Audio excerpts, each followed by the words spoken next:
안녕하세요. 굿TV 시청자 여러분. 저는 은혜와 사랑교회를 담임하는 김양숙 목사입니다. 우리는 성경에 많은 선지자들을 만날 수 있습니다. 엘리야는 까마귀를 생각나게 하고요. 다니엘하면 사자가 떠오르기도 합니다. 베드로는 물고기를 생각나게 합니다. 아론은 금송아지를 연상하게 하고요. 하나님께서는 니느웨 성을 구원시키고 싶으셔서 요나를 선지자로 파송하셨습니다. 그러나 요나는 과거 이스라엘을 괴롭히던 니느웨를 구원시키고 싶은 마음이 전혀 없어서 다시스로 도망했습니다. 하나님은 하나님의 계획을 이루어 나가는 분이시기에 하나님의 뜻을 벗어나는 사람을 그냥 두고 보지 않습니다. 누가 하나님의 손을 벗어날 수 있겠습니까? 도망가는 요나가 탄 배는 파도에 휩쓸리게 되었습니다.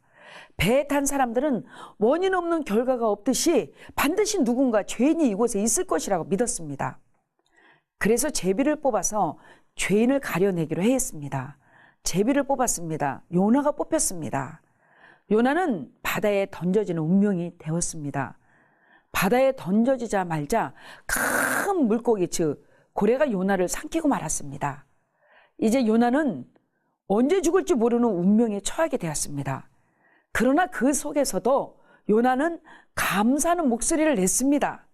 나는 감사하는 목소리로 주께 제사를 드리며 나의 소원을 주께 갖겠나이다 하고 말합니다.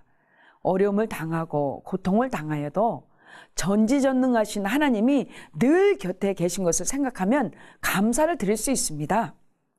요나는 고래 뱃속에서 외치고 있습니다. 나는 감사하는 목소리로 주께 제사드리며 나의 소원을 주께 갖겠나이다 하고 말합니다. 요나를 보면 확실히 알 수 있습니다. 요나는 고래 뱃속에 들어갔습니다. 모두가 죽음이라고 생각할 것입니다. 그러나 고래는 요나를 데리고 니느웨로 갔습니다. 그리고 요나가 가야 할 니느웨 성에 토해버렸습니다. 요나는 물어볼 필요도 없이 배 요금을 낼 필요도 없고 니느웨에 도착할 수가 있었습니다. 성경을 보면 요나는 고래 뱃속에서 나오자마자 외치기 시작하였습니다.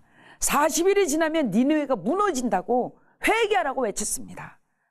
요나가 외치는 소리를 듣자마자 니느웨 백성들은 하나님을 믿고 금식을 하면서 베옷을 입었습니다. 그리고 철저히 회개했습니다. 온 백성이 이렇게 죄를 버리고 달라졌다는 소식을 왕이 들었습니다. 왕은 선포했습니다. 요나서 3장 7절에서 9절 보면 짐승까지 베옷을 입혔습니다. 짐승까지 금식도 했습니다.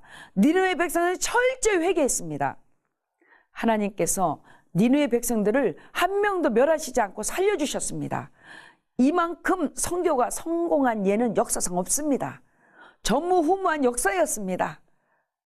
요나는 고래 뱃속에서 하나님께 부르짖고 기도했습니다. 고통 속에서 처절하게 감사 기도를 한 것이 능력이 되었습니다. 그래서 이 같은 역사가 일어난 것입니다. 하나님은 안 될 일을 통하여 더 잘되게 하셨습니다. 죽을 것 같았지만 살려주셨습니다. 구원은 여호와께 말미암습니다. 이스라엘 민족이 바벨론 포로로 잡혀가서 70년 동안 노예 생활을 할 때가 있었습니다. 그들은 하나님께 기도하였습니다. 이것이 못마땅하여 지금부터는 하나님께 기도하는 사람은 사자굴 속에 집어넣는다고 공포했습니다. 다니엘은 예루살렘을 향하여 창문을 열고 큰 소리로 하루에 3번씩 하나님께 기도했습니다. 다니엘은 붙잡혀 사자굴 속에 집어던져졌습니다. 보나마나 사자밥이 되었다고 사람들은 말했습니다. 그러나 놀라운 일이 생겼습니다. 다니엘은 사자굴 속에 들어가 보니 하나님은 다니엘보다 먼저 천사들을 보내어서 사자 입을 막아버렸습니다. 사자굴이 천사굴이 되었습니다. 하나님은 늘 함께 계심을 믿는 사람들에게는 어떤 환경도 감사로 드릴 수 있는 것입니다. 사랑하는 성도님, 감사함을 살기를 예수님의 이름으로 축원을 드립니다.